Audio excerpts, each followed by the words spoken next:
ಆತ್ಮೀಯ ಪ್ರೇಕ್ಷಕರೇ, ಶ್ರೀಮದ್ ಭಾಗವತದ ಪ್ರಿಯರೇ, ಭಗವದ್ಭಕ್ತರೇ, ನಿಮಗೆಲ್ಲ ವಂದನೆಗಳು ಮತ್ತು ಅಭಿನಂದನೆಗಳು. ಇಂದು ನಾವು ಉದ್ಧವ ಗೀತೆಯ 3ನೇ ವಿಡಿಯೋ ಮಾಡ್ತಾ ಇದ್ದೇವೆ. ಈ 3ನೇ ವಿಡಿಯೋದಲ್ಲಿ ಉದ್ಧವ ಗೀತೆ ಕಂಪ್ಲೀಟಾಗಿ ಮುಗಿಯುತ್ತೆ. ಉದ್ಧವ ಗೀತೆಯಲ್ಲಿ ನಾವು ತಿಳಿದುಕೊಳ್ಳಬೇಕಾದ ಅನೇಕ ಅಂಶಗಳಿರೋದ್ರಿಂದ ಇದು 3 ವಿಡಿಯೋ ಆಗುತ್ತೆ. ನಾಳೆ ಉತ್ತರ ಗೀತೆ ತುಂಬ ಜನ ಹೆಸರೇ ಕೇಳಲಿಲ್ಲ. ಭಗವದ್ಗೀತೆ ಬಗ್ಗೆ ಕೇಳಿರ್ತೀರಿ, ಉದ್ಧವ ಗೀತೆ ಬಗ್ಗೆ ಕೇಳಿರ್ತೀರಿ. ತುಂಬ ಜನ ಉತ್ತರ ಗೀತೆಯನ್ನು ಕೇಳಲಿಲ್ಲ. ಹಾಗಾಗಿ ದಯವಿಟ್ಟು ಉತ್ತರ ಗೀತೆಯನ್ನು ಕೇಳಿ. ಇದು ಕಂಪ್ಲೀಟ್ ಜ್ಞಾನಕಾಂಡ ಆಗುತ್ತೆ. ಅದು ನಾನು ನಾಳಿನ ಸಂಚಿಕೆಯಲ್ಲಿ ಹೇಳ್ತೇನೆ. ಈಗ ನಾವು ಇವತ್ತಿನ ಪ್ರವಚನವನ್ನು ಶುರು ಮಾಡೋಣ. ಮೊದಲನೇದಾಗಿ ಪ್ರಾರ್ಥನೆಯೊಂದಿಗೆ ಇದನ್ನು ಶುರು ಮಾಡೋಣ. ಹರಿ ಓಂ. ಶುಕ್ಲಾಂಬರಧರಂ ವಿಷ್ಣುಂ ಶಶಿವರ್ಣಂ ಚತುರ್ಭುಜಂ ಪ್ರಸನ್ನವದನಂ ಧ್ಯಾಯೇತ್ ಸರ್ವವಿಘ್ನೋಪಶಾಂತಯೇ. ನಾರಾಯಣಂ ನಮಸ್ಕೃತ್ಯ ನರಂ ಚೈವ ನರೋತ್ತಮಂ ದೇವೀಂ ಸರಸ್ವತೀಂ ವ್ಯಾಸಂ ತತೋ ಜಯಮುದೀರಯೇತ್. ವ್ಯಾಸಂ ವಸಿಷ್ಠನಪ್ತಾರಂ ಶಕ್ತೇಃ ಪೌತ್ರಮಕಲ್ಮಷಂ ಪರಾಶರಾತ್ಮಜಂ ವಂದೇ ಶುಕತಾತಂ ತಪೋನಿಧಿಂ. ವ್ಯಾಸಾಯ ವಿಷ್ಣುರೂಪಾಯ ವ್ಯಾಸರೂಪಾಯ ವಿಷ್ಣವೇ ನಮೋ ವೈ ಬ್ರಹ್ಮನಿಧಯೇ ವಾಸಿಷ್ಠಾಯ ನಮೋ ನಮಃ. ಹರಿ ಓಂ. ಆತ್ಮೀಯ ವೀಕ್ಷಕರೇ, ನಿನ್ನೆ ತನಕ ನಾವು ಉದ್ಧವ ಗೀತೆಯಲ್ಲಿ ಅನೇಕ ವಿಚಾರವನ್ನು ಕೇಳಿಕೊಂಡು ಬಂದೆವು. ಅದರಲ್ಲಿ ಗೃಹಸ್ಥಾಶ್ರಮ ಧರ್ಮ, ಸನ್ಯಾಸದ ಧರ್ಮ ಮುಂತಾದನ್ನು, ಬ್ರಾಹ್ಮಣ, ಕ್ಷತ್ರಿಯ, ವೈಶ್ಯ ಅನ್ನೋನ ಧರ್ಮ ಏನು ಅನ್ನೋದನ್ನು ಉದ್ಧವ ಕೇಳ್ತಾನೆ. ಅದಕ್ಕೆ ಶ್ರೀಕೃಷ್ಣ ಪರಮಾತ್ಮನು ಉತ್ತರವನ್ನು ಕೊಟ್ಟ. ಮುಂದುವರಿದು ಉದ್ಧವನು ಶ್ರೀಕೃಷ್ಣ ಪರಮಾತ್ಮ ಅಂದರೆ ಹೇಳ್ತಾನೆ, ಭಗವಂತ ನೀನು ಅನೇಕ ವಿಚಾರಗಳನ್ನು ಹೇಳ್ತೀಯ, ಶಮ, ದಮ, ತಿತಿಕ್ಷೆ, ಉಪರತಿ ಮುಂತಾದವುಗಳನ್ನು ಹೇಳ್ತೀಯ. ಆಮೇಲೆ ನನಗೆ ಯಾವುದು ಅನೇಕ ವಿಚಾರ ನಂಗೆ ಗೊತ್ತಿಲ್ಲ. ಹಾಗಾಗಿ ಈ ಬಗ್ಗೆ ನನಗೆ ಸ್ವಲ್ಪ ಅರ್ಥವಾಗುವಂತೆ ಹೇಳಬೇಕು ಅಂತ ಹೇಳ್ತಾನೆ. ಶಮ ಅಂದ್ರೇನು, ದಮ ಅಂದ್ರೇನು, ತಿತಿಕ್ಷೆ ಅಂದರೆ ಏನು ಮುಂತಾದ್ದನ್ನು ಸ್ವಲ್ಪ ನನಗೆ ಅರ್ಥವಾಗುವ ಹಾಗೆ ಹೇಳು ಅಂತ ಕೇಳುವಾಗ ಶ್ರೀಕೃಷ್ಣ ಪರಮಾತ್ಮನು ಮುಂದುವರಿದು ಹೇಳ್ತಾನೆ, ನೋಡು ಉದ್ಧವ, ಶಮ ಅನ್ನೋದರ ಅರ್ಥ ನಿಷ್ಠೆ ಅಂತ. ಈ ನಿಷ್ಠೆ ಯಾರಲ್ಲಿ ನಿಷ್ಠೆ? ಭಾಗವತದ ಧರ್ಮದ ಪ್ರಕಾರ, ಭಕ್ತಿಯೋಗದ ಪ್ರಕಾರ, ದ್ವೈತ ಸಿದ್ಧಾಂತದ ಪ್ರಕಾರ ನಿಷ್ಠೆ ಅಂದರೆ ದೇವರಲ್ಲಿ ನಿಷ್ಠೆ ಅಂತ. ಶಮ ಅಂದರೆ ದೇವರಲ್ಲಿ ನಿಷ್ಠೆ. ಬೇರೆಯವರಲ್ಲಿ ನಿಷ್ಠೆ ಇರಬಾರ್ದು ಅಂತ ಅರ್ಥ. ಇಲ್ಲಿ ದೇವರಲ್ಲಿ ಮಾತ್ರ ನಿಷ್ಠೆ, ಬೇರೆಯವರಲ್ಲಿ ನಮಗೆ ನಂಬಿಕೆ ಇರುತ್ತೆ. ಇದು ನಿಷ್ಠೆ ಅಂದರೆ ಶ್ರದ್ಧೆ. ಒಬ್ಬನೇ ದೇವರು, ಅವನೇ ಮಹಾವಿಷ್ಣು ಶ್ರೀಕೃಷ್ಣ ಪರಮಾತ್ಮ. ಅವನನ್ನು ಬಿಟ್ಟು ನಾನು ಅನ್ಯರ ಆಶ್ರಯವನ್ನು ಮಾಡುವುದೇ ಇಲ್ಲ. ಅದು ನಿಷ್ಠೆ ಅಂತ ಇಲ್ಲಿ ಹೇಳ್ತಾನೆ. ಶಮ ಅಂದರೆ ನಿಷ್ಠೆ. ದಮ ಅಂದರೆ ಇಂದ್ರಿಯ ನಿಗ್ರಹ ಮತ್ತು ಕಷ್ಟವನ್ನು, ದುಃಖವನ್ನು ಸಹಿಸುವ ಶಕ್ತಿ. ಸಾಮಾನ್ಯವಾಗಿ ಇದು ನಮಗೆ ಎರಡು ಇರೋಲ್ಲ. ಯಾವುದು? ಇಂದ್ರಿಯ ನಿಗ್ರಹ ಮಾಡಲಿಕ್ಕೆ ನಮ್ಮ ಕೈಯಲ್ಲಿ ಆಗೋಲ್ಲ. ಅಂದರೆ ನಮ್ಮ ಮಾತನ್ನು ನಮ್ಮ ದೇಹವೇ ಕೇಳೋಲ್ಲ. ನನ್ನ ಕಣ್ಣು ನನ್ನ ಮಾತು ಕೇಳೋಲ್ಲ, ಕಿವಿ ನನ್ನ ಮಾತು ಕೇಳೋಲ್ಲ, ನಾಲಿಗೆ ನನ್ನ ಮಾತು ಕೇಳೋಲ್ಲ, ಪಂಚ ಜ್ಞಾನೇಂದ್ರಿಯಗಳು ಕೇಳೋಲ್ಲ, ಎಷ್ಟೋ ಸಲ ಪಂಚಕರ್ಮೇಂದ್ರಿಯಗಳು ಕೇಳೋಲ್ಲ. ಹಾಗಾಗಿ ಮನಸ್ಸನ್ನು ಸಮಾಧಾನಪಡಿಸಿ ಆ ಮನಸ್ಸನ್ನು ಭಗವಂತನಲ್ಲಿ ನೆಲೆಸಿದರೆ ಆ ಒಳಗಿರೋ ಭಗವಂತನ ಶಕ್ತಿಯಿಂದ ಇಂದ್ರಿಯ ನಿಗ್ರಹ ತನ್ನಿಂದಾನೇ ಆಗತ್ತೆ ಮತ್ತು ದುಃಖ ಸಹಿಸುವ ಶಕ್ತಿಯೂ ಬರುತ್ತೆ. ಇದನ್ನೇ ದಮ ಅಂತ ಹೇಳ್ತಾರೆ. ನಾವು ನಾನೇ ಪ್ರಯತ್ನ ಮಾಡ್ತೇನೆ, ನಾನೇ ಮಾಡಿಕೊಳ್ತೇನೆ ಅಂತ ಅಹಂಕಾರದಿಂದ ನಾವು ವರ್ತಿಸಿದರೆ ಇದು ಸಾಧ್ಯ ಇಲ್ಲದ ವಿಷಯ ಅಂತ ಹೇಳ್ತಾ ಶ್ರೀಕೃಷ್ಣ ಪರಮಾತ್ಮ ಹೇಳ್ತಾನೆ, ತಿತೀಕ್ಷೆ ಅಂದರೆ ದುಃಖ ತಡೆದುಕೊಳ್ಳುವ ಶಕ್ತಿ ಅಥವಾ ತಾಳ್ಮೆ.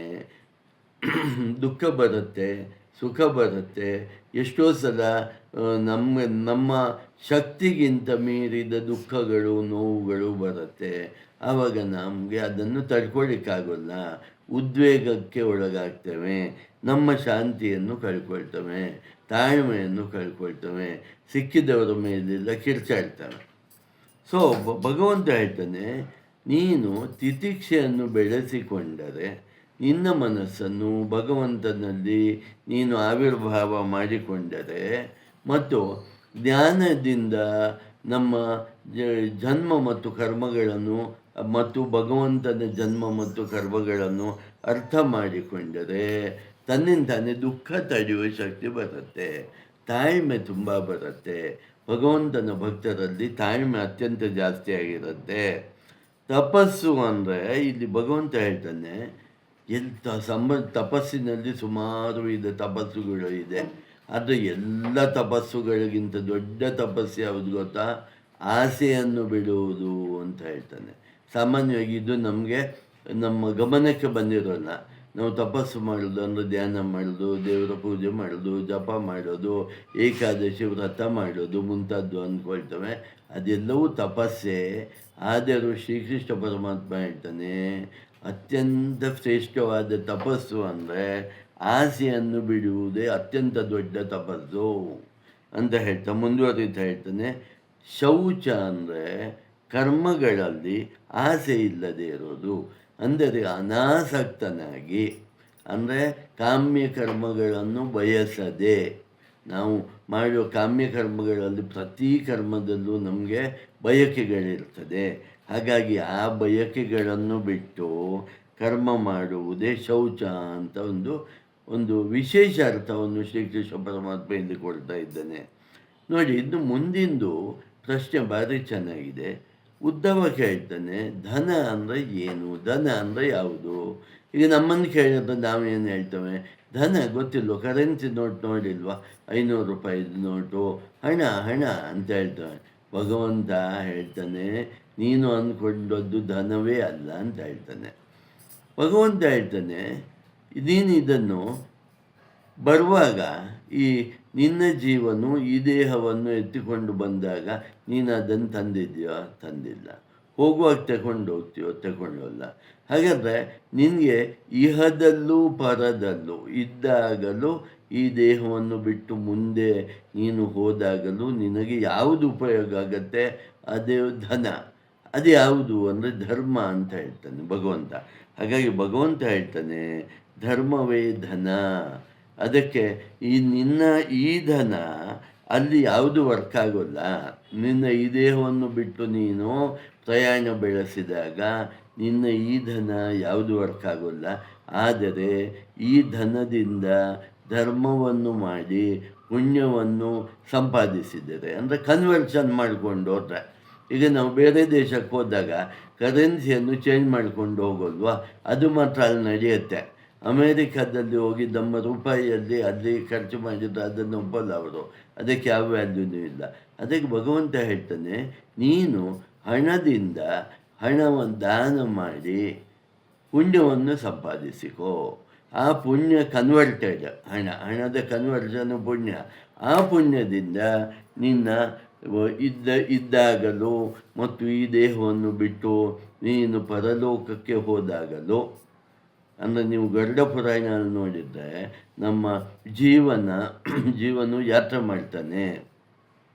13 ದಿವಸಗಳ ನಂತರ ಇಲ್ಲಿ ಶ್ರಾದ್ದ ಕರ್ಮಗಳು ಮುಗಿದ ಮೇಲೆ 1 ವರ್ಷ ಜೀವನು ಯಮಪುರಿಯನ್ನು ಸೇರಲು ಯಾತ್ರೆ ಮಾಡ್ತಾನೆ. ಈ ಯಾತ್ರೆಯಲ್ಲಿ ಪುಣ್ಯದ ಫಲವಿದ್ದರೆ ಮಾತ್ರ ಆ ಜೀವನನ್ನು ಸುಖವಾಗಿ ಯಮದೂತರು ಕರ್ಕೊಂಡು ಹೋಗ್ತಾರೆ. ಇಲ್ಲ ಅಂದರೆ ಪಾಪದ ಫಲವೇ ಜಾಸ್ತಿ ಇದ್ದರೆ ತುಂಬ ನರಕ ಯಾತನೆ, ನಾನಾ ಥರ ಕಷ್ಟವನ್ನು ಕೊಟ್ಟು ಕರ್ಕೊಂಡು ಹೋಗ್ತಾರೆ. ಹಾಗಾಗಿ ಇಲ್ಲಿ ಭಗವಂತ ಹೇಳ್ತಾನೆ, ಧರ್ಮವೆನ್ನುವ ಧನವನ್ನು ಗಳಿಸಿಕೋ, ಪುಣ್ಯ ಎನ್ನುವ ಧನವನ್ನು ಗಳಿಸಿಕೋ, ಅದುವೇ ನಿಜವಾದ ಧನ ಅಂತ ಹೇಳ್ತಾ ಬುದ್ಧವಾಗಿ ಹೇಳ್ತಾನೆ. ನಾವೀಗ ದಕ್ಷಿಣೆ ಅಂತ ಕೊಡ್ತೇವಲ್ವ, ಊಟ ಆದಮೇಲೆ ದಕ್ಷಿಣೆ ಕೊಡೋದು, ಇಲ್ಲ ಆಚಾರ್ಯರಿಗೆ ದಕ್ಷಿಣೆ ಕೊಡೋದು. ಯಾವುದು ಇದು ದಕ್ಷಿಣೆ ಅಂದರೆ ಯಾವುದು ಅಂತ ಒಂದು ಪ್ರಶ್ನೆ ಕೇಳ್ತಾನೆ. ನಮ್ಮಲ್ಲಿ ಅದೇ ಪ್ರಶ್ನೆ ಕೇಳಿದ್ರೆ ನಾವು ಹೇಳ್ತೇವೆ ಅಷ್ಟು ಗೊತ್ತಾಗಲ್ಲ ನಿಮಗೆ ಅಂತ.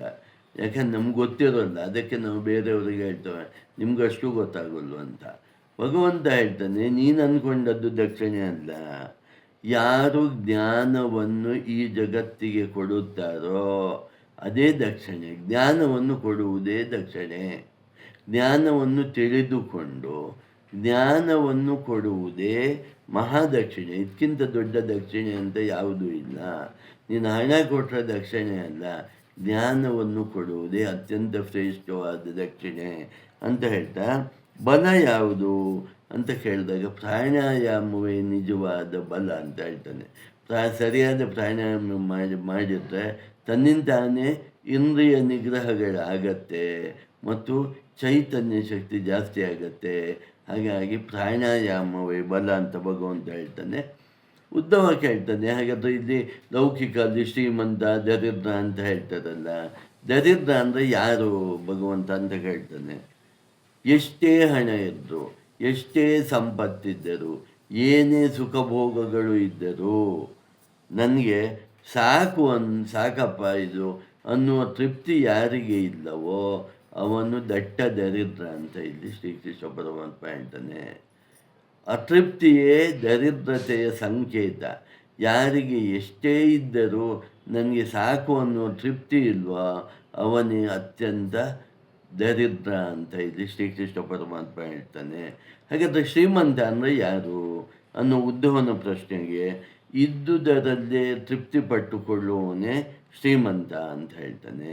ಹಾಗಾಗಿ ಇಲ್ಲಿ ಭಗವಂತನ ನೇರ ಸಂದೇಶ ಏನು ಅಂದರೆ, ಯಾವ ಭಕ್ತನು ಯಾವಾಗಲೂ ತನ್ನಲ್ಲಿ ಇದ್ದುದರಲ್ಲೇ ತೃಪ್ತಿಯನ್ನು ಪಟ್ಟುಕೊಂಡು ತನ್ನ ಸಮಯವನ್ನು ಭಗವತ್ ಚಿಂತನೆಯಲ್ಲಿ ಕಳೆಯಬೇಕು ಅನ್ನೋದು ಅರ್ಥ. ನೋಡಿ, ಹಾಗಾದರೆ ಉದ್ಧವ ಕೇಳ್ತಾನೆ, ಭಗವಂತ ನಿನ್ನ ರೀತಿಯಲ್ಲಿ ಮೂರ್ಖ ಯಾರು? ನಾವಂತೇವೆ ಸರಿಯಾಗಿ ಅರ್ಥ ಆಗಿಲ್ಲದಿದ್ದವನು ಮೂರ್ಖ, ಚೆನ್ನಾಗಿ ಓದದಿದ್ದವನು ಮೂರ್ಖ. ಭಗವಂತ ಹೇಳ್ತಾನೆ, ಅದೆಲ್ಲ ಲೌಕಿಕಲ್ಲಿ ಸರಿ. ನಿಜವಾದ ಮೂರ್ಖ ಅಂದರೆ ನಾನು ಈ ದೇಹ ಅಂತ ಅಂದ್ಕೊಂಡವನು. ಯಾವುದು ನಾನು ಅಲ್ಲವೇ ಅಲ್ಲವೋ ಅದನ್ನು ನಾನು ಅಂತ ಅಂದ್ಕೊಂಡವನೇ ಶತಮೂರ್ಖ ಅಂತ ಇಲ್ಲಿ ಭಗವಂತ ಹೇಳ್ತಾನೆ. ನೋಡಿ, ಇಲ್ಲೂ ಭಾಗವತದಲ್ಲೂ ಸ್ಪಷ್ಟವಾಗಿ ಬರುತ್ತೆ, ನಾನು ದೇಹವಲ್ಲ ಅಂದರೆ ನಿನ್ನನ್ನು ನೀನು ದೇಹ ಅಂತ ತಿಳ್ಕೊಂಡ್ರೆ ನೀನು ಮಹಾಮೂರ್ಖ ಅಂತ ಇಲ್ಲಿ ಹೇಳ್ತಾನೆ ಭಗವಂತ ಹೇಳ್ತಾನೆ. ಆಮೇಲೆ ನನ್ನನ್ನು ತಿಳಿಸುವ ದಾರಿ ಯಾವುದು, ಗಮ್ಯ ಸ್ಥಳ ಯಾವುದು, ನಾವು ಏನು ಈಗ ಆಯಿತು ನಾವು ಎಲ್ಲಿಗೆ ಹೋಗಬೇಕು ಅಂತ ಕೇಳ್ತಾನೆ. ಉದ್ಧವ ಕೇಳ್ತಾನೆ, ಸರಿ ಭಗವಂತ, ನಮ್ಮ ಸಾಧನೆ ಯಾವ ಕಡೆ, ಎಲ್ಲಿಗೆ ಹೋಗ್ಬೇಕು, ನಾವು ಸೇರಬೇಕಾದ ದಾರಿ ಯಾವುದು ಅಂತ ಪರಮಾತ್ಮ ಹೇಳ್ತಾನೆ, ವೈಕುಂಠವೇ ಸೇರಬೇಕಾದ ದಾರಿ, ಮುಕ್ತಿಯೇ ಸೇರಬೇಕಾದ ದಾರಿ, ಇದು ಸ್ಪಷ್ಟವಾಗಿ ಗೊತ್ತಿರಬೇಕು ಅಂತ ಹೇಳ್ತಾನೆ.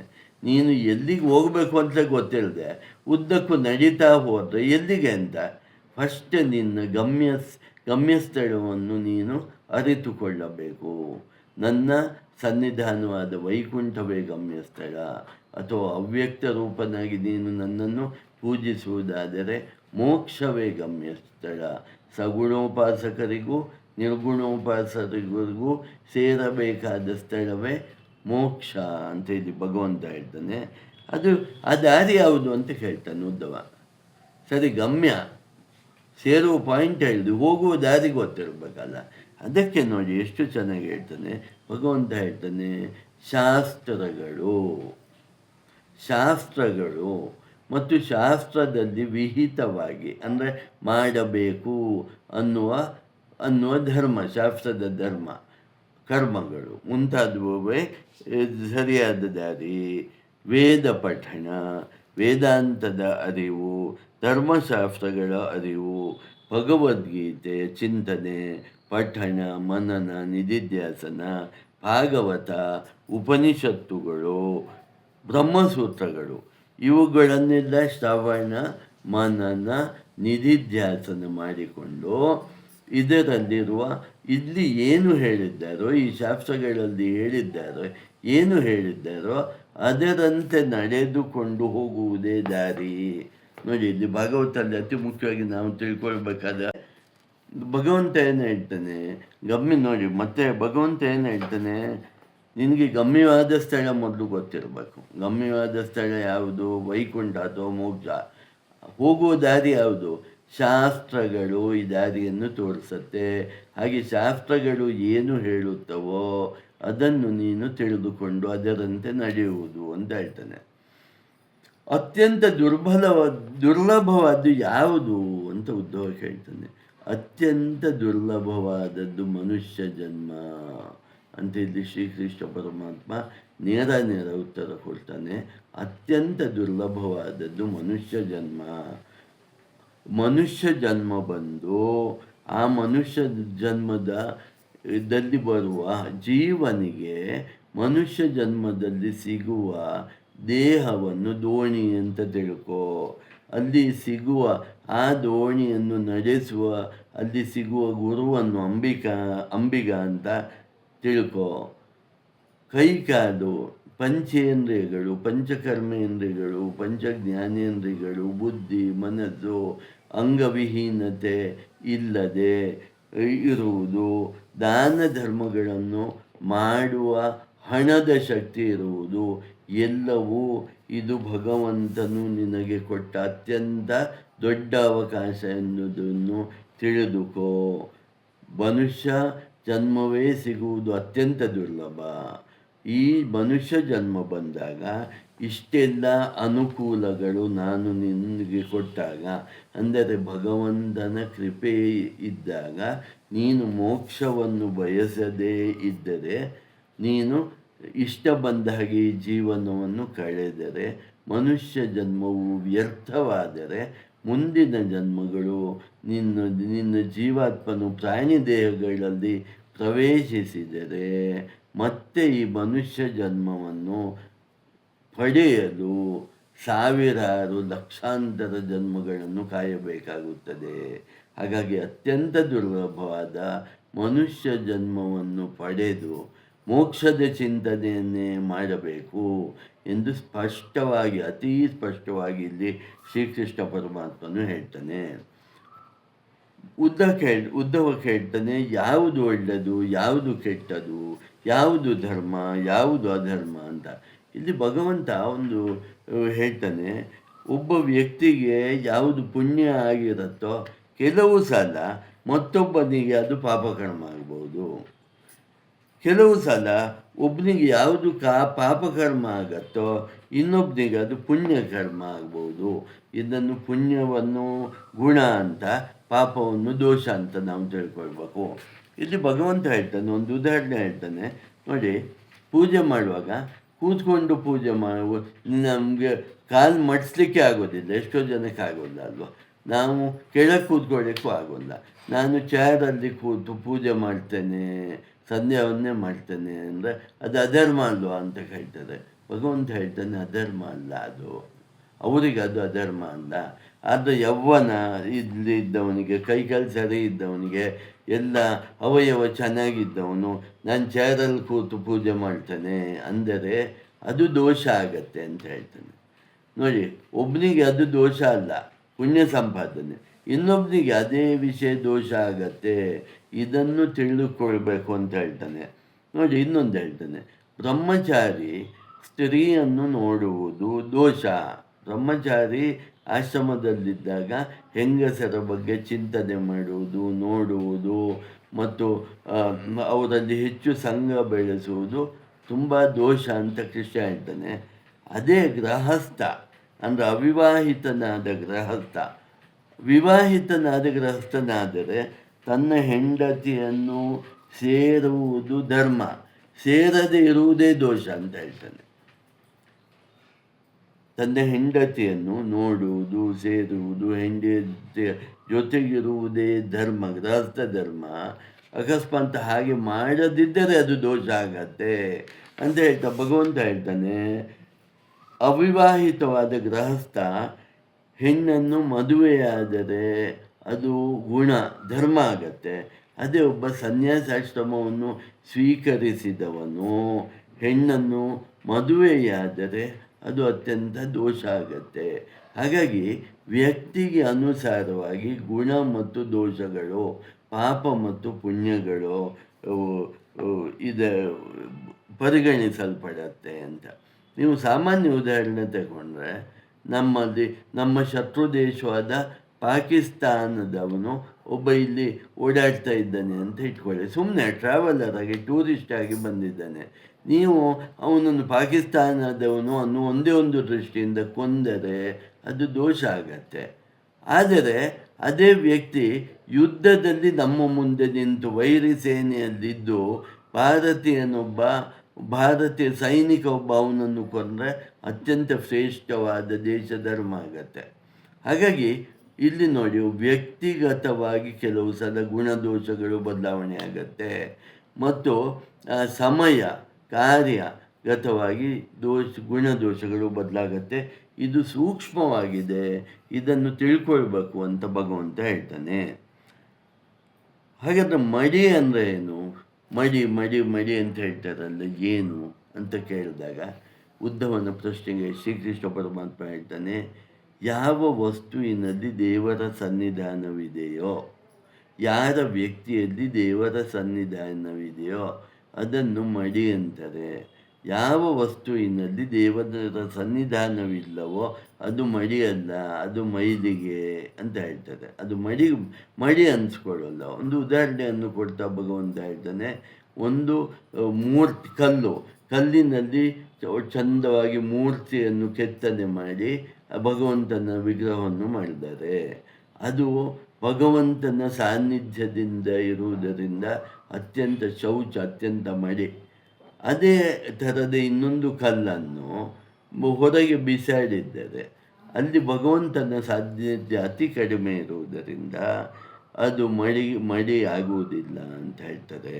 ಹಾಗಾಗಿ ಭಗವಂತನ ಸಾನ್ನಿಧ್ಯ ಅನ್ನೋದೇ ಇಲ್ಲಿ ಅತಿ ಮುಖ್ಯ ಅಂತ ಹೇಳ್ತಾ ಇಲ್ಲಿ ಭಗವಂತ ಹೇಳ್ತಾನೆ, ಧರ್ಮದ ಪರಿಪಾಲನೆ, ಮಾಮೂಲು ಜೀವನದಲ್ಲಿ ಧರ್ಮದ ಪರಿಪಾಲನೆ ಎಲ್ಲ ಕಡೆಗೆ ಒಂದೇ ಮಟ್ಟದಲ್ಲಿ ಮಾಡಬೇಕಾಗಿಲ್ಲ ಅಂತ ಹೇಳ್ತಾನೆ.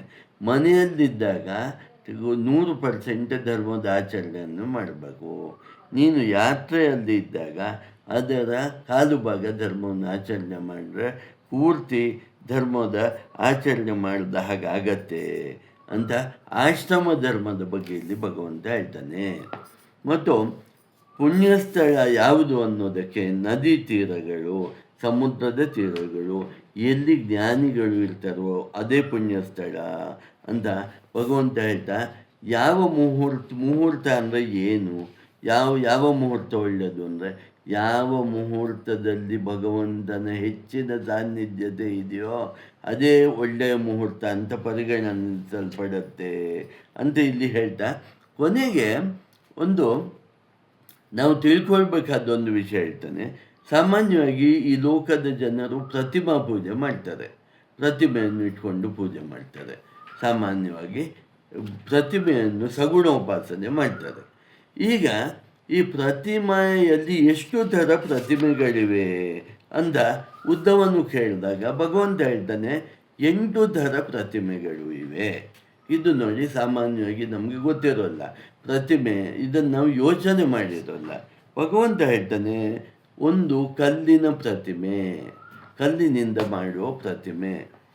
ಒಂದು ಉದಾಹರಣೆಗೆ ಅದಕ್ಕೊಂದು ಸಾಲಿಗ್ರಾಮವು ಕಲ್ಲಿನ ಪ್ರತಿಮೆ ಅಂತ ಹೇಳ್ತಾನೆ. ಆಮೇಲೆ ಮರದ ಪ್ರತಿಮೆ, ದಾರುಮೈ ಅಂತ ಹೇಳ್ತಾರೆ, ಮರದಿಂದ ಮಾಡಿದ ಪ್ರತಿಮೆ. ಲೋಹದ ಪ್ರತಿಮೆ, ಯಾವುದು ಬಂಗಾರದಿಂದ ಅಥವಾ ಬೆಳ್ಳಿಯಿಂದ ಅಥವಾ ಪಂಚಲೋಹದಿಂದ ಮಾಡಿದ ಪ್ರತಿಮೆ. ಗಿಡಮೂಲಿಕೆಯಿಂದ ಮಾಡಿದ ಪ್ರತಿಮೆ ಅಂತ ಭಗವಂತ ಹೇಳ್ತಾನೆ. ಗಿಡಮೂಲಿಕೆಯಿಂದ ಮಾಡಿದ ಪ್ರತಿಮೆಯೂ ಇದೆ.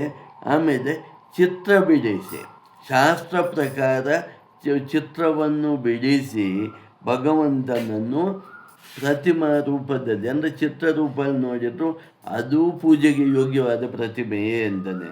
ಮರಳಿನಿಂದ ಮಾಡಿದ ಪ್ರತಿಮೆ, ಮಣ್ಣಿನಿಂದ ಮಾಡಿದ ಪ್ರತಿಮೆ, ಇದು ಯಾವುದು ಅಲ್ಲದಿದ್ದರೆ ನೋಡಿ ಇಲ್ಲಿ ಹೇಳ್ತಾನೆ ಭಗವಂತ, ನೀವು ಮನಸ್ಸಿನಲ್ಲೇ ಭಕ್ತನು ಮನಸ್ಸಿನಲ್ಲೇ ಭಗವಂತನ ರೂಪವನ್ನು ಕಲ್ಪಿಸಿಕೊಂಡು ತನ್ನಲ್ಲಿಯೇ ಮಾಡಿದ ಪ್ರತಿಮೆಯೂ ಪ್ರತಿಮೆಯೇ, ಅದಕ್ಕೂ ನೀವು ಪೂಜೆ ಮಾಡ್ಬೋದು, ಮಾನಸಿಕ ಪೂಜೆ ಮಾಡ್ಬೋದು ಅಂತ ಇಲ್ಲಿ ಭಗವಂತ ಹೇಳ್ತಾ ಮುಂದೆ ಹೇಳ್ತಾನೆ, ಮಣಿಯಿಂದ ಮಾಡಿದ ಪ್ರತಿಮೆ, ಮಣಿ ಹಾಗೆ 8 ಥರದ ಪ್ರತಿಮೆಗಳನ್ನು ಇವೆ. ಕಲ್ಲಿನ ಪ್ರತಿಮೆ, ದಾರುಮಯಿ ಪ್ರತಿಮೆ, ಲೋಹದ ಪ್ರತಿಮೆ, ಗಿಡಮೂಲಿಕೆಗಳಿಂದ ಮಾಡಿದ ಪ್ರತಿಮೆ, ಚಿತ್ರ ಬಿಡಿಸಿ ಮಾಡಿದ ಪ್ರತಿಮೆ, ಮರಳಿನಿಂದ ಅಥವಾ ಮಣ್ಣಿನಿಂದ ಮಾಡಿದ ಪ್ರತಿಮೆ, ಮನಸ್ಸಿನಲ್ಲಿಯೇ ಮಾಡಿಕೊಂಡ ಪ್ರತಿಮೆ, ಮಣಿಯಿಂದ ಮಾಡಿದ ಪ್ರತಿಮೆ. ಹೀಗೆ ನೀವು ಪ್ರತಿಮೆ ಪೂಜೆ ಮಾಡುವುದಾದರೆ ಯಾವುದನ್ನು ಪರಿಗಣನೆಗೆ ತಗೊಂಡು ಪ್ರತಿಮಾ ಪೂಜೆ ಮಾಡ್ಬೋದು ಅಂತ ಇಲ್ಲಿ ಭಗವಂತ ಹೇಳ್ತಾನೆ. ನೋಡಿ, ಇಷ್ಟೆಲ್ಲ ತಿಳಿಸಿದ ಮೇಲೆ ಉದ್ಧವ ಶ್ರೀಕೃಷ್ಣ ಪರಮಾತ್ಮನಿಗೆ ಸಾಷ್ಟಾಂಗವಾಗಿ ನಮಸ್ಕಾರ ಮಾಡಿ ಹೇಳ್ತಾನೆ, ಭಗವಂತ ನೀನು ಹೇಳಿದ ಈ ಉಪದೇಶಗಳನ್ನು ನಿನ್ನ ಆಜ್ಞೆಯಂತೆ ನಾನು ಬದರಿಗೆ ಹೋಗಿ ಇದನ್ನೆಲ್ಲ ಋಷಿ ಮುನಿಗಳಿಗೆ ಹೇಳ್ತೇನೆ ಅಂತ ಬದರಿಗೆ ಉದ್ಧವನು ಹೋಗ್ತಾನೆ.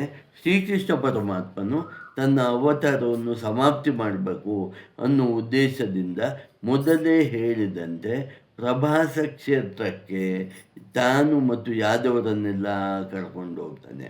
ಅಲ್ಲಿ ಹೋಗಿ ಪುಣ್ಯ ಸ್ನಾನವನ್ನು ಮಾಡಿ ಎಲ್ಲ ಯಾದವರಿಂದ ದಾನ ಮುಂತಾದವುಗಳನ್ನು ಕೊಡಿಸಿ ಎಲ್ಲವನ್ನು ಮಾಡಿದ ನಂತರ ಭಗವಂತನು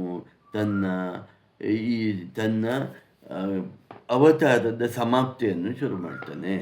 ಇಲ್ಲಿ ಭಗವಂತ ಯಾದವ ಕುಲದಲ್ಲಿ ಅನೇಕ ಜನರು ಆ ಸಂದರ್ಭದಲ್ಲಿ ಅವಿವೇಕಿಗಳು, ಮೂರ್ಖರು, ಕೆಲವರು ದುಷ್ಟರು ಇರ್ತಾರೆ. ಹಾಗಾಗಿ ತನ್ನ ಯಾದವ ವಂಶವನ್ನು ನನ್ನ ಜೊತೆಗೆ ಮುಗಿಸಬೇಕು ಅನ್ನುವ ಉದ್ದೇಶವನ್ನು, ಧ್ಯೇಯವನ್ನು ಭಗವಂತ ಮನಸ್ಸಲ್ಲಿ ಇಟ್ಕೊಳ್ತಾನೆ. ಅದಕ್ಕೆ ಸರಿಯಾಗಿ ಭಗವಂತನ ಚಿತ್ತಕ್ಕೆ ಬಂದರೆ ಯಾವುದು ಆಗೋಗತ್ತೆ ಅನ್ನೋದಕ್ಕೆ ಅದಕ್ಕೆ ಸರಿಯಾಗಿ ಶ್ರೀಕೃಷ್ಣ ಪರಮಾತ್ಮನ ಮಗನಾದ ಸಾಂಬನು ಒಂದು ಸಲ ತನ್ನ ಗೆಳೆಯರ ಜೊತೆಗೆ ಹೋಗ್ತಾ ಇರ್ತಾನೆ. ಋಷಿಮುನಿಗಳು ಇಬ್ಬರು ಅಲ್ಲಿ ಬಂದಿರ್ತಾರೆ. ಅವರನ್ನು ಟೆಸ್ಟ್ ಮಾಡಬೇಕು ಅನ್ನುವ ಒಂದು ದುರಾಲೋಚನೆ ಅವನಲ್ಲಿ ಬಂದುಬಿಡತ್ತೆ. ಅವನೇನು ಮಾಡ್ತಾನೆ, ಸಾಂಬ ಹೆಣ್ಣಿನ ವೇಷವನ್ನು ಹಾಕಿಕೊಂಡು ಗರ್ಭಿಣಿ ಸ್ತ್ರೀಯಂತೆ ತಾನು ಇದ್ದು ಹೋಗ್ತಾನೆ. ಇನ್ನೊಬ್ಬ ಫ್ರೆಂಡಿನ ಜೊತೆಗೆ ಹೋಗಿ ಆ ಫ್ರೆಂಡ್ ಹೇಳ್ತಾನೆ, ನನ್ನ ಹೆಂಡತಿ ಇವಳು ಗರ್ಭವತಿ ಆಗಿದ್ದಾಳೆ, ಯಾವ ಮಗು ಹುಟ್ಟತ್ತೆ, ಗಂಡು ಹುಟ್ಟತ್ತೋ ಹೆಣ್ಣು ಹುಟ್ಟತ್ತೋ ಅಂದ. ಈ ಋಷಿಗಳಿಗೆ ದಿವ್ಯ ದೃಷ್ಟಿಗಳು ಸಹಜವಾಗಿರುತ್ತೆ. ನಿನ್ನೆ ನಾವು ಆ ಸಿದ್ಧಿಗಳನ್ನು ನೋಡಿದೆವು. ಋಷಿಗಳಿಗೆ ಗೊತ್ತಾಗತ್ತೆ ಇದು ಮೋಸವಾಗಿ ನನ್ನನ್ನೇ ಪರೀಕ್ಷೆ ಮಾಡಲಿಕ್ಕೆ ಬಂದಿದ್ದು ಅಂತ ಗೊತ್ತಾಗಿ ಸಿಟ್ಟುಗೊಂಡ ಋಷಿ ಶಾಪ ಕೊಟ್ಬಿಡ್ತಾನೆ. ನೀನು ಯಾವ ವಂಶಕ್ಕೆ ಸೇರಿದೆಯೋ ಆ ವಂಶ ನಾಶವಾಗೋಗ್ಲಿ, ನಿರ್ನಾಮಾಗೋಗ್ಲಿ ಅಂತ. ನೋಡಿ ಎಂಥ ದೊಡ್ಡ ಶಾಪ ಇದು. ಭಗವಂತನ ಇಚ್ಛೆ ಅದೇ ಆಗಿತ್ತು, ಶ್ರೀಕೃಷ್ಣ ಪರಮಾತ್ಮನ ಇಚ್ಛೆ ಅದೇ ಆಗಿತ್ತು. ಸಾಂಬನು ಮತ್ತು ಇವರಿಬ್ಬರು ಬಂದು ಕೃಷ್ಣನಲ್ಲಿ ಓಡಿ ಬಂದು ಹೇಳ್ತಾರೆ, ಹೀಗೆ ಋಷಿ ಶಾಪ ಕೊಟ್ಟಿದ್ದಾರೆ, ಏನು ಮಾಡ್ದು ಅಂತ. ಕೃಷ್ಣ ಶಾಂತನಾಗಿ ಹೇಳ್ತಾನೆ, ಋಷಿ ಶಾಪವನ್ನು ಯಾವುದೇ ಕಾರಣಕ್ಕೂ ತಪ್ಪಿಸಲಿಕ್ಕೆ ಸಾಧ್ಯವೇ ಇಲ್ಲ, ಇದನ್ನು ಅನುಭವಿಸಿಯೇ ಮುಗಿಸಬೇಕು. ಶ್ರೀಕೃಷ್ಣ ಪರಮಾತ್ಮನು ಸಾಕ್ಷಾತ್ ಭಗವಂತನಾದರೂ ಋಷಿಗಳಿಗೆ ಯಾವ ಮಟ್ಟದ ಪೂಜ್ಯತೆಯನ್ನು ಕೊಡ್ತಾ ಇದ್ದ ಅಂತ ಒಂದು ಜಗತ್ತಿಗೆ ಇದು ತಿಳಿಸಬೇಕು ಅಂತ, ಇನ್ನೊಂದು ತನ್ನ ಅವತಾರವನ್ನು ಪರಿಸಮಾಪ್ತ ಮಾಡಬೇಕು ಅಂತ ಮತ್ತೊಂದು. ಹಾಗೆ ಮುಂದೆ ಏನಾಗುತ್ತೆ, ಇವರು ಅಲ್ಲಿ ಒನಕೆ ಹುಟ್ಟತ್ತೆ, ಒನಕೆ ಹುಟ್ಟಲಿ ಅಂತ ಶಾಪ ಕೊಟ್ಟಿರ್ತಾರೆ. ಸಾಂಬನು ಹೆಣ್ಣಿನ ವೇಷವನ್ನು ಹಾಕಿದ್ದರು, ಬರೀ ವೇಷವನ್ನು ಹಾಕಿದ್ದರು. ನೋಡಿ ಇಲ್ಲಿ ಒಂದು ಸ್ವಲ್ಪ ಅರ್ಥ ಮಾಡ್ಕೊಳ್ಬೇಕು. ಹೆಣ್ಣು ಹಡಿಯೋದು, ಗಂಡು ಹಡಿಯೋದು, ಹೆಣ್ಣು ತಾನೇ ಹಡಿಯೋದು. ಇಲ್ಲಿ ಸಾಂಬ ಗಂಡ ಆಗಿದ್ದರು, ಒಂದು ಒನಕೆಯನ್ನು 9 ತಿಂಗಳಾದಮೇಲೆ ಒನಕೆಯನ್ನು ಹಡಿತಾನೆ. ಒನಕೆ ಅವನಿಗೆ ಹೊರಗೆ ಬಂದಾಗ ಅದು ಅವರು ಯಾದವರಿಗೆ ಗೊತ್ತಾಗ್ಬಿಡ್ತಾ ಇದ್ದು ಇದರಿಂದ ನಮ್ಮದು ವಂಶ ನಾಶ ಆಗತ್ತೆ ಅಂತ. ಅದನ್ನು ತಗೊಂಡೋಗಿ ಚೂರು ಚೂರು ಚೂರು ಚೂರು ಚೂರು ಚೂರು ಚೂರು ಮಾಡ್ತಾರೆ. ಎಷ್ಟು ಸಾಧ್ಯವೋ ಅಷ್ಟು ಚಿಕ್ಕ ಚೂರು ಮಾಡಿ ಸಮುದ್ರದಲ್ಲಿ ಬಿಸಾಡಿಬಿಡ್ತಾರೆ. ಈ ಸಮುದ್ರದಲ್ಲಿ ಬಿಸಾಡಿಬಿಟ್ಟ ಈ ಒನಕೆಯ ಚೂರುಗಳು ಏನಾಗುತ್ತೆ ಅಂದರೆ ದಡಕ್ಕೆ ಬಂದು ಬೀಜ ರೂಪದಲ್ಲಿ ಇದ್ದಾಗಿದ್ದು ಅದು ದೊಡ್ಡ ದೊಡ್ಡ ಕಬ್ಬಿಣದ ರಾಡ್ ಅಂತ ಹೇಳ್ತೇವಲ್ವ, ಪ್ರತಿಯೊಂದು ಒನಕೆ ಥರ ಆಗೋಗತ್ತೆ. ಈ ಸಂದರ್ಭದಲ್ಲಿ ದುರಾತ್ಮರಾದ ಕೆಲವು ಯಾದವರು ಮದ್ಯಪಾನವನ್ನು ಮಾಡಿಕೊಂಡು ತಮಾಷೆ ಮಾಡಿಕೊಂಡು ತಮಾಷೆಗೆ ಒಬ್ಬರನ್ನೊಬ್ಬರು ಹೊಡ್ಕೊಂಡು ಬರ್ತಾ ಇರ್ತಾರೆ. ತಮಾಷೆ ಎಲ್ಲಿ ಹೊಡ್ಕೊಂಡು ಬಂದಾಗ ಅಲ್ಲಿ ಇರುವ ಈ ಅದನ್ನು ಬೆಳೆದ ರಾಡಿ ಥರ ಬೆಳೆದದ್ದನ್ನು ತೆಗೆದುಕೊಂಡು ಒಬ್ರಿಗೊಬ್ರು ಹೊಡೆದಾಡಿಕೊಂಡು ಸಮಸ್ತ ಯಾದವ ಕುಲ ತನ್ನನ್ನು ತಾನೇ ನಾಶ ಮಾಡಿಕೊಳ್ಳುತ್ತದೆ. ಶ್ರೀಕೃಷ್ಣ ಪರಮಾತ್ಮನು ಇದೆಲ್ಲವನ್ನು ಶಾಂತ ಚಿತ್ತನಾಗಿ ನಗುತ್ತಾ ನೋಡ್ತಾ ಇರ್ತಾನೆ. ಅಷ್ಟೊತ್ತಿಗೆ ಬಲರಾಮ ಓಡಿ ಬರ್ತಾನೆ. ಬಲರಾಮ ಹೇಳ್ತಾನೆ, ಇದೇನಿವರು ಯಾದವ ನಮ್ಮ ಕುಲದವರು ಒಬ್ಬರನ್ನೊಬ್ಬರು ಹೊಡೆದಾಡ್ಕೊಂಡು ಸಾಯ್ತಾ ಇದ್ದಾರಲ್ಲ ಅಂತ ಹೇಳಿದಾಗ ಅವನು ಬಿಡಿಸ್ಲಿಕ್ಕೆ ಹೋಗ್ತಾನೆ. ಆಗ ಆ ಜಗಳ ಆಡ್ತಾ ಇದ್ದ ಯಾದವರು ಅವನಿಗೂ ಹೊಡೆಯೋದಕ್ಕೆ ಹೋಗ್ತಾರೆ. ಆವಾಗ ಬಲರಾಮ ನೋಡ್ತಾನೆ ಶ್ರೀಕೃಷ್ಣ ಏನು ಮಾಡ್ತಾ ಇದ್ದಾನೆ ಅಂತ. ಶ್ರೀಕೃಷ್ಣ ನಗ್ನಗ್ತಾ ನಿಂತಿರೋದು ನೋಡಿ ಬಲರಾಮನಿಗೆ ಅರ್ಥ ಆಗತ್ತೆ, ಭಗವಂತನಿಗೆ ತನ್ನ ಅವತಾರ ಸಮಾಪ್ತಿ ಮಾಡುವ ಇಚ್ಛೆ ಬಂದಿದೆ ಅಂತೇಳಿ ಬಲರಾಮನು ಅವನು ಶೇಷ ಅಂತ ಇಲ್ಲಿ ಅರ್ಥ. ವಿಷ್ಣುವನ್ನು ನೀವು ತಗೊಂಡಾಗ ಶೇಷರೂಪಿಯಾದವನು ಬಲರಾಮನಾಗಿ ಬಂದಿರ್ತಾನೆ, ಮಹಾವಿಷ್ಣು ಶ್ರೀಕೃಷ್ಣ ಪರಮಾತ್ಮನಾಗಿ ಬಂದಿರ್ತಾನೆ. ಹಾಗಾಗಿ ಇಲ್ಲಿ ಲಕ್ಷ್ಮಿ ರುಕ್ಮಿಣಿ ದೇವಿಯಾಗಿ ಬಂದಿರ್ತಾಳೆ ಅಂತ. ಹಾಗಾಗಿ ಏನು ಮಾಡ್ತಾನೆ, ಬಲರಾಮ ಒಂದು ಗುಹೆಗೆ ಹೋಗಿ ತನ್ನ ಶೇಷ ರೂಪವನ್ನು ತಾಳಿ ವೈಕುಂಠಕ್ಕೆ ಹೋಗ್ತಾನೆ. ಶ್ರೀಕೃಷ್ಣ ಪರಮಾತ್ಮ ಅಲ್ಲಿ ಹತ್ತಿರ ಇರುವ ಒಂದು ವನಕ್ಕೆ ಹೋಗಿ ಕೊಳಲನ್ನು ಊದುತ್ತಾ ಕೂತಿರ್ತಾನೆ. ಅರ್ಧ ಮಲಗಿದ ಸ್ಥಿತಿಯಲ್ಲಿ ಭಗವಂತ ಕ್ಷೀರಸಾಗರದಲ್ಲಿ ಹೇಗೆ ಮಲಗಿರ್ತಾನೋ ಆ ಥರ ಪೊಸಿಷನ್ನಲ್ಲಿ ಮಲಗಿ ತನ್ನ ಹೆಬ್ಬೆರಳನ್ನು ಆಡಿಸ್ತಾ ಇರ್ತಾನೆ. ಅಷ್ಟೊತ್ತಿಗೆ ದೂರದಿಂದ ಒಬ್ಬ ಬೇಟೆ ಆಡಬೇಕು ಅಂತ ಒಬ್ಬ ವ್ಯಾಧ ಈ ಹಕ್ಕಿ ಅಂತ ಅಂದ್ಕೊಂಡು ದೂರದಿಂದ ನೋಡಿ ತನ್ನ ಬಾಣವನ್ನು ಬಿಡ್ತಾನೆ. ಈ ಬಾಣದ ಕೊನೆಗೆ ಅಲ್ಲಿ ಬೆಳೆದಿತ್ತಲ್ಲೋ ಕಬ್ಬಿಣದ ರಾಡಿ ಥರ ಋಷಿಯ ಶಾಪದಿಂದ ಅದರ ತುದಿಯನ್ನು ಹಾಕಿರ್ತಾನೆ. ಈ ಬಾಣ ಬಂದು ಶ್ರೀಕೃಷ್ಣ ಪರಮಾತ್ಮನ ಕಾಲಿಗೆ ತಾಗತ್ತೆ, ಹೆಬ್ಬೆರಳಿಗೆ ತಾಗಿ ರಕ್ತ ಬರುತ್ತೆ. ಭಗವಂತ ಅಷ್ಟೊತ್ತಿಗೆ ವ್ಯಾಧ ಓಡ್ಬರ್ತಾನೆ.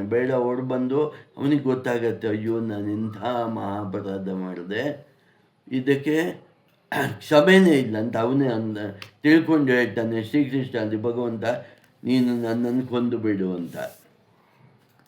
ಅದಕ್ಕೆ ಶ್ರೀಕೃಷ್ಣ ಪರಮಾತ್ಮ ಹೇಳ್ತಾನೆ, ನೀನು ಯಾಕೆ ತಲೆ ಕೆಡಿಸ್ಕೊಳ್ತೀಯ, ಇದು ನನ್ನ ಚಿತ್ತವಾಗಿತ್ತು, ನನ್ನ ಅವತಾರ ಸಮಾಪ್ತಿ ಹೀಗೆ ಆಗಬೇಕು ಅಂತ ಇದು ನಾನೇ ಮಾಡಿದ ಯೋಜನೆ, ಇದರಲ್ಲಿ ನಿಂದು ಏನೂ ತಪ್ಪಿಲ್ಲ ಅಂತ ಹೇಳಿ ಅವನಿಗೆ ಆಶೀರ್ವಾದ ಮಾಡಿ ಅವನು ತನ್ನ ದೇಹವನ್ನು ಬಿಡುವ ಸಮಯದಲ್ಲಿ ಅವನಿಗೆ ಸದ್ಗತಿಯನ್ನು ಕೊಡ್ತಾನೆ.